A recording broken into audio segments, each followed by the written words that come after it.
Under the harsh glare of the midday London sun, the bustling crowd flowed through the main street in the heart of the city. William Davies stood motionless before the towering glass building of Innovate UK, the city's largest tech corporation, his eyes fixed on the gleaming logo above the entrance. The worn, stained leather suitcase he carried seemed a silent testament to a life weathered by storms. His faded clothes, worn-out shoes, and unkempt grey hair made him look more like a weary laborer seeking shelter than a client entering the prestigious building. But William didn't move, his eyes fixed on the transparent glass doors, where he saw elegantly dressed people enter and leave with an air of confidence. A long sigh escaped his chest, light yet deep, as if carrying the weight of a lifetime.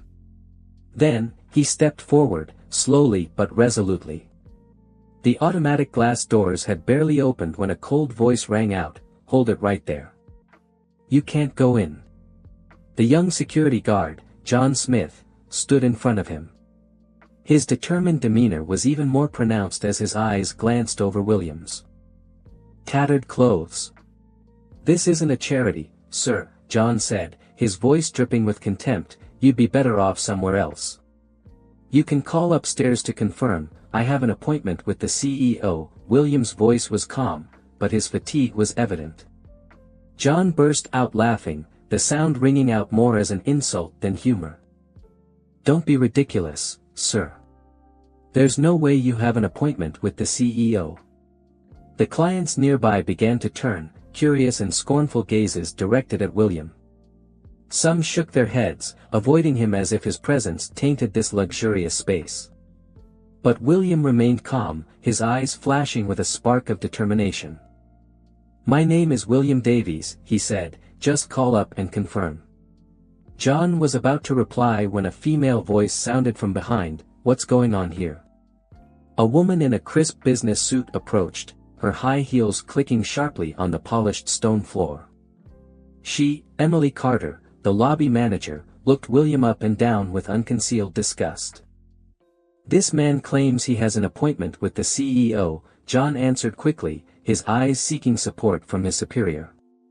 "Sir, this is a corporation, not a homeless shelter," Emily said, her voice laced with sarcasm. "If you need help, you can go to social services." William remained calm, looking straight into the young woman's eyes. "Miss Carter, I'm not here to ask for help. I'm here to meet the person I have an appointment with. Mr. Sterling won't be pleased if he knows I've been held up." Emily was startled. "How do you know my name?" Annoyance was evident on her face, but before she could say anything, a deep male voice echoed from the stairs, breaking the tense atmosphere. "What's all the commotion?" A middle-aged man in an expensive suit descended, his eyes sweeping over the crowd before stopping at William. In that instant, the complexion of Richard Sterling, the CEO, changed dramatically. His eyes widened, his hand unconsciously gripping the stair railing. Mr. Davies." Richard's voice trembled, as if he had just seen a ghost. William nodded, a fleeting smile crossing his weathered face. "Hello, Richard. It's been a while." Richard hurried down, ignoring the surprised looks of Emily and John. "Please come in, Mr. Davies." "I apologize, I'm truly sorry for this misunderstanding." No one spoke as Richard bowed politely, personally leading William to the elevator. John and Emily stood frozen, neither of them able to comprehend why such a ragged-looking man could make the CEO grovel. As the elevator doors closed, William turned his head to look at Emily and John, a gentle but knowing smile on his face. "Thank you for your welcome. Next time we meet, I hope things will be different." That sentence echoed in the space, leaving Emily with an indescribable feeling of unease. The elevator doors opened, leading William Davies and CEO Richard Sterling into the quiet and luxurious space of the top floor of the building. In contrast to the bustling, glamorous exterior, Sterling's office was filled with a heavy atmosphere, as if William's appearance had brought with it a cold wind. Richard, normally a confident and powerful man, now seemed to shrink. He quietly opened the door for William, closing it behind him as if to block out the curious eyes outside. William sat down in the chair opposite Richard's desk. The space between them was filled with an uncomfortable silence. Richard fumbled with a glass of water, but his trembling hand caused the water to spill. He didn't look up, just bowed his head low, trying to organize the jumbled thoughts in his head. Finally, Richard spoke, his voice hoarse with tension. "Mr. Davies, I really didn't expect to see you here. I thought you were dead." William finished the sentence, his eyes sharp as knives, looking straight at Richard. "Yes, many people thought so.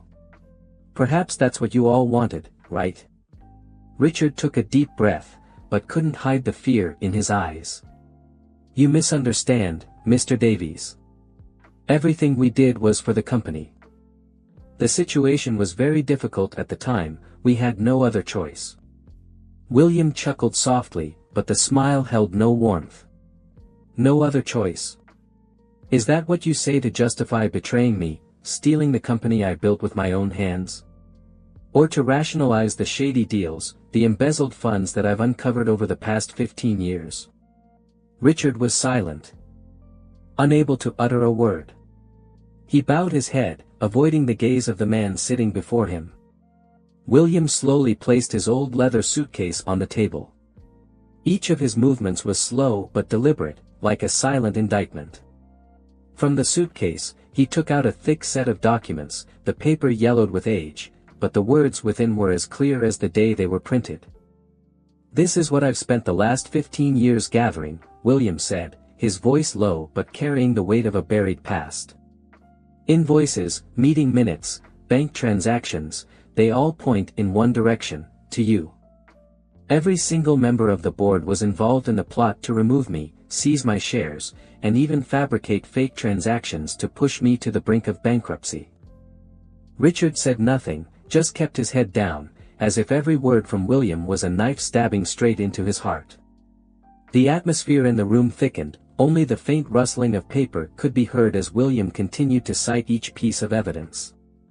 "When I left," William continued, his voice slow but full of emotion, "you thought I would never come back, that I would be crushed forever. But you were wrong. It took 15 years, but I found everything. And today, I want a public confrontation. I want to meet everyone involved." Richard raised his head, his face pale. "Mr. Davies, please. This is all in the past. If you want, I can compensate you." "Compensate?" William cut in, his voice ice cold.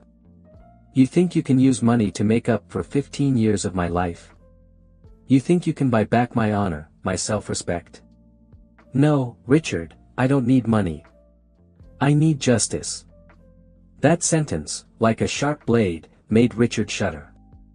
He nodded, almost mechanically. "All right, I'll arrange it. But, please, Mr.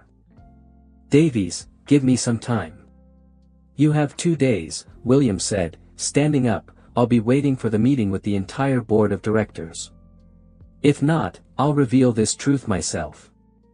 Richard saw William to the door, but didn't say another word. When William's figure disappeared behind the door, Richard stood still, sweat pouring down his forehead. He knew that, this time, nothing could hide the truth. Outside, Emily and John were still standing rooted to the spot, their eyes following William with a strange feeling mixed with surprise and regret. As William walked past, he stopped, looking at them with a calm gaze. The greatest lessons in life often come from mistakes. "I hope you'll remember that." Emily couldn't say a word, just bowed her head in shame. John was also silent, his eyes confused as he watched William's figure disappear out the door. On his way back, William Davies walked slowly through the bustling streets. Old memories flooded his mind, the days when he was still a leader. The passionate meetings with his team, and the moment he realized he had been betrayed. The pain was still there, but now, it was no longer a burning fire but a driving force pushing him forward. That day, he didn't feel lonely. In his heart, A small spark of hope was glowing, the hope that justice, finally, would be served. In the vast meeting room, the light from the crystal chandeliers reflected off the polished brown wooden table, creating a solemn but heavy atmosphere. All the members of the board of directors were present. The faces of power now clearly showed anxiety as they looked at each other, their eyes darting furtively as if waiting for something terrible to happen. At the head of the table, Mr. Thompson, the current chairman of the corporation, sat silently. Beside him was Mr. Miller, the general director, who kept flipping through the documents in front of him but didn't focus on any particular page. The clock on the wall ticked every second, no one dared to speak. Finally, Mr. Thompson broke the silence. "Richard, are you sure? It's hard to believe." His voice trembled slightly, but his eyes couldn't hide his doubt. Richard, sitting at one side of the table, bowed his head, his hands clasped tightly together. "Chairman, I met him. There's no mistake. That man is William Davies. He's back." The whole room was filled with a wave of whispers. Everyone turned to look at each other, confusion overwhelming them. Miller frowned, put down the documents, and asked directly, "How can he be back? We haven't heard anything about him for the past 15 years. Richard swallowed hard, sweat starting to bead on his forehead. "He's not only back, but he's also brought a lot of evidence. Documents related to our transactions. He made it clear that he wants to meet the entire board of directors to confront us." The atmosphere in the room became more suffocating than ever. Mr. Thompson leaned back in his chair, his eyes looking into the distance, as if remembering what had happened. William was a dedicated co-founder. A man who always put the company's interests first. He sighed softly, his voice dropping, "But we chose a different path." As Mr. Thompson's words trailed off, the meeting room door opened. William Davies walked in, his demeanor calm but carrying a powerful presence that seemed to freeze the entire room in an instant.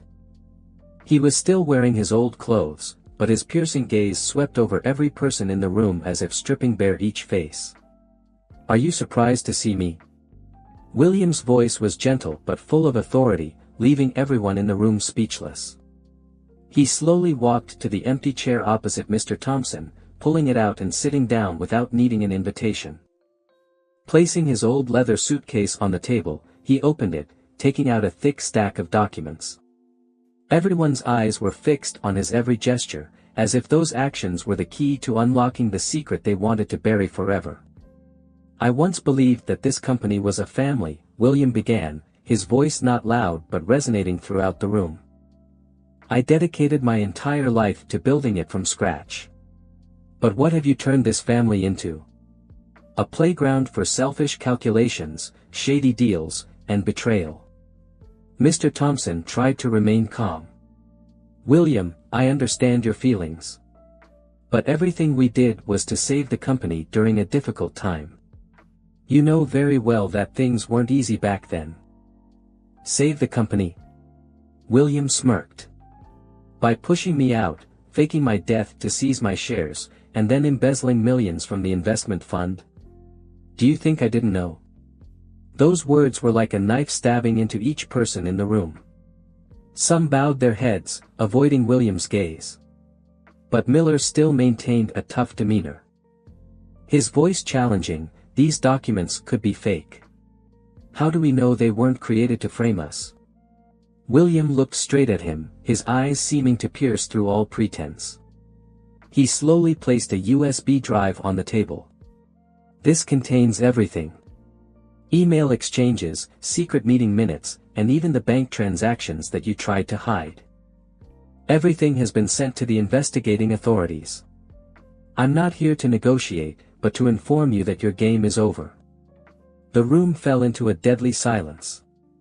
Richard, who had been trembling from the beginning, suddenly knelt down. "Mr. Davies, please. I know I was wrong. I'll do anything to make amends. Just don't make this public." William looked at Richard, his eyes flickering with a hint of pity. But then he shook his head, his voice like a final declaration. Forgiveness is not mine to give. Justice is what is needed. You will have to pay for what you've done. As William stood up, the room remained silent. He walked out the door, leaving behind those who had once held the power of life and death. Now just figures terrified of the truth. In the hallway, he encountered Emily and John standing still. Emily looked at him, her eyes red with shame and regret. Mr. Davies, she stammered, her voice trembling. I don't know what to say except I'm sorry. I was wrong to judge you by your appearance. William smiled gently. My dear, we all make mistakes. What matters is what we learn from them. Remember, the true value of a person lies not in their appearance, but in their soul and actions. With that, he walked away, the sunlight in the hallway shining on his figure, creating a strong and steadfast image. Emily stood there, watching him. A feeling of determination rising in her heart, as if she had just been given the most important lesson of her life.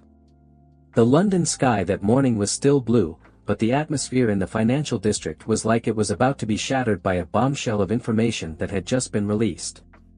Newspapers across the board reported on the biggest scandal in the history of the tech industry, exposing the accumulated wrongdoing within the corporation once considered a symbol of success. Images of William Davies, the forgotten founder, now filled the front pages. The story of his 15 years of betrayal, forced to live in hiding, and his journey to reclaim justice became a hot topic, discussed in every corner. At the headquarters of the corporation, a chaotic atmosphere prevailed. Police cars lined both sides of the street, investigators came and went constantly, carrying away numerous documents and files. Mr. Thompson, Mr. Miller, and many other members of the board of directors were taken away for investigation. The faces that were once arrogant were now pale, their eyes avoiding all camera lenses. Those people, once masters of an empire, now stood before an unavoidable judgment. In a small corner, in a simple cafe, William Davies sat quietly by the window, watching the people passing by. He was still wearing his old clothes, not because he was in need, but because it was the habit of a man who had experienced the most difficult years. On the table, a cup of coffee steamed, its fragrant aroma blending with the morning sunlight. But in his eyes, there was no gloating or arrogance, only serenity and relief, as if a burden had been lifted after 15 long years. The cafe door opened, and Emily walked in. The young woman no longer had the confused or hesitant look of the first days she met him. Today, Emily looked more mature, her eyes full of determination and gratitude. She looked around for a moment, then approached Mr. Davies's table. Mr. Davies, she hesitated, then smiled softly, may I sit with you? William nodded, his eyes kind. Of course, my dear. Sit down.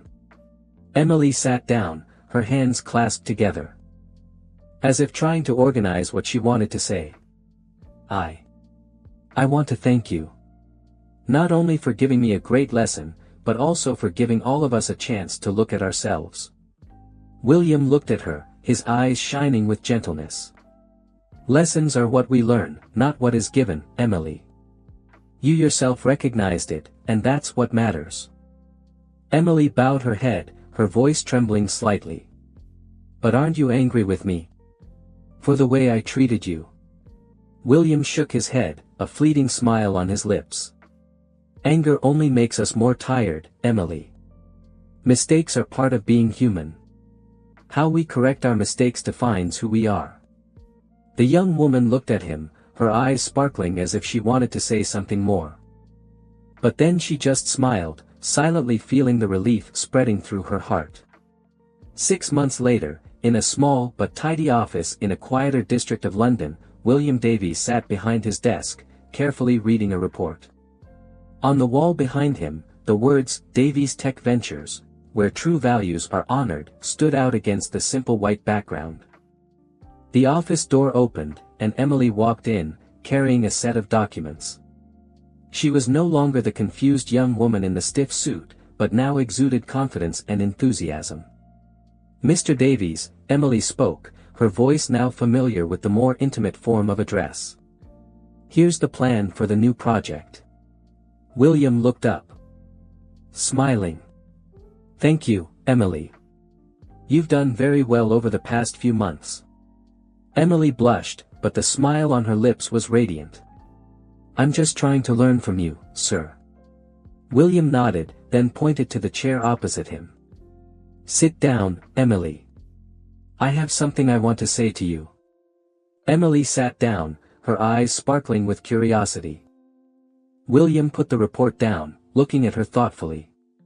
"When I started this company again, I thought I just wanted to prove that I could succeed again.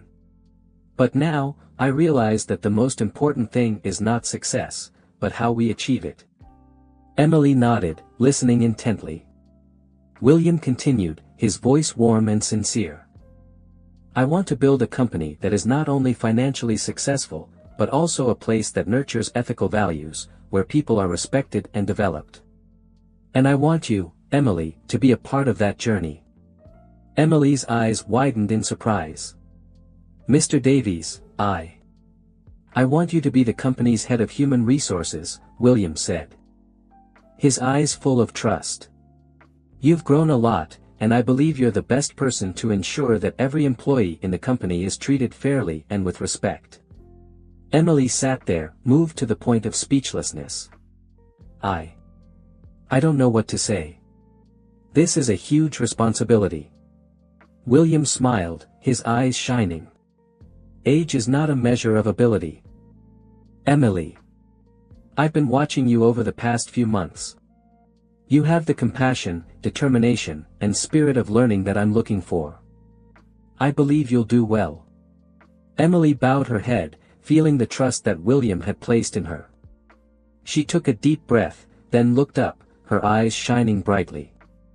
"I won't let you down, Mr. Davies." William nodded in satisfaction, then smiled. "I know you won't. Now, go tell your team about this new position. We have a lot of work to do." Emily left the room, her heart full of determination. She knew that the road ahead would not be easy, but she also knew that she had found a place to pour her heart and soul into and build true values. 1 year later, Davies Tech Ventures had become a bright name in the business community. Not only growing strongly financially, the company was also known for its model of ethical governance and social responsibility. In his office, William Davies looked out the window, where the golden sunlight was shining on the city. He smiled, remembering the journey from the top to the abyss, and then rising again with a serene heart. On his desk was a family photo, the image of those who had always been with him during the most difficult years. He knew that everything he did, the decisions he made, were for them and for a better future for everyone. The phone rang, pulling him out of his thoughts. It was a call from a charity, asking for the company's support for a program to help the homeless. When he finished the call, his heart filled with a quiet joy. This was the reason he continued this work, not only to build a successful business, but to make a real difference in the lives of those around him. That evening, walking along the Thames, the shimmering lights of the city reflecting on the water's surface, William paused. He looked up at the Tower Bridge, majestic and imposing, a symbol of London's resilience. He thought of Oliver, now a young, successful cybersecurity consultant, thriving with a legitimate career and a bright future. He thought of Emily, confidently leading the HR department at Davies Tech Ventures, implementing policies that prioritized people over profit. He smiled to himself, a deep, contented smile that reached his eyes. This wasn't just about reclaiming what he had lost. It was about building something better, something more meaningful. It was about proving that even in the cutthroat world of business, integrity, compassion, and justice could prevail. He had turned his pain into purpose, his betrayal into a beacon of hope. He had not just rebuilt a company, he had rebuilt a life, a legacy, rooted in the values he held dear. The cool London breeze swept across his face, carrying with it the whispers of the city, a city that had witnessed his fall and now celebrated his rise. arise not of power, but of principle.